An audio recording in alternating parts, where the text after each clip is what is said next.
បបរតុកកាមួយចាន5000រៀលធ្លាប់តែសាកបបរតុកកានៅខាងភ្នំពេញឥឡូវយើងមកសាកបបរតុកកានៅខាងខេត្តបាត់ដំបងវិញម្ដងសួស្ដីបងប្អូនអ្នកបាត់ដំបងទាំងអស់គ្នាហើយនេះគឺជាហាងតាម៉ាប់នំប៉័ង63ដែលមានលក់បបរតុកកាមួយចានត្រឹមតែ5000រៀលទេបងប្អូនទាំងអស់គ្នាអញ្ចឹងសម្រាប់បងប្អូនដែលចង់ញ៉ាំបបរពេលព្រឹកឬក៏ពេលរសៀលបងប្អូនអាចមកកន្លែងគាត់នេះបានខ្ញុំធានាថារសជាតិអ៊ុយតែម្ដងហើយចំពោះបបរតុកកាកន្លែងគាត់បងប្អូនទាំងអស់គ្នាគឺមានសាច់គ្រប់មុខតែម្ដងបងប្អូនទាំងអស់គ្នាមានដូចជាសាច់ជ្រូក3ជាន់គ្រឿងក្នុងប្រហិតប៉ាតេសាច់មាន់ជាដើមបងប្អូនទាំងអស់គ្នាហើយអ្វីដែលកាន់តែពិសេសណាស់បងប្អូនបានថែមជាមួយសណ្តែកបដោះជាមួយនឹងខ្ញីទៀតណាអូជាតិមែនតើហើយថែមប៉ុណ្ណឹងក៏ជាតិមិនដល់កម្រិតដែរបើសិនជាបានថែមសៀងបន្តិចម្រេចបន្តិចម្ទេសបន្តិចនិងស្ករបន្តិចហើយជាមួយនឹងចាក់ខ្វាយមួយគូទៀតធានាថាអែមហ្មងហើយកន្លែងរបស់គាត់មិនត្រឹមតែមានលក់តែបបរតុកកាទេបងប្អូនទាំងអស់គ្នាក៏មានលក់ជានំប៉័ងសាច់ជាមួយនំប៉័ងប៉ាតេដែរហើយនិយាយអំពីនំប៉័ងសាច់ជាមួយនំប៉័ងប៉ាតេណាមិនស្គាល់តាម៉ាប់ដែលលក់នំប៉័ងសាច់នំប៉័ងប៉ាតេនៅបាត់ដំបងដោយបងប្អូនឃើញអញ្ចឹងខ្ញុំមករៀងរសៀលដែរហើយមនុស្សនៅកន្លែងគាត់គឺច្រើនកកមែនតើមិនថាអ្នកដែល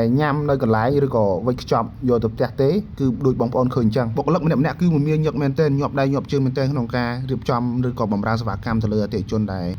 នៅកន្លែងគាត់ណាគឺធានាថារហ័សទាន់ចិត្តមិនឲ្យអតិថិជនអង្គុយចាំយូរឡើយហើយសម្រាប់បងប្អូនដែលមានបំណងចង់ញ៉ាំបបរតុកកាឬក៏នំប៉័ងប៉ាតេនំប៉័ងសាច់អីអាចមកកន្លែងគាត់នេះបានហើយទីតាំងរបស់គាត់គឺស្ថិតនៅក្រុងបាត់ដំបងជិតថាគា Stream Park ណាអ្នកនរគ្នាដោយអ្នកនរគ្នាជិះរ៉បលបងវត្តសង្កែស្ពោះទៅ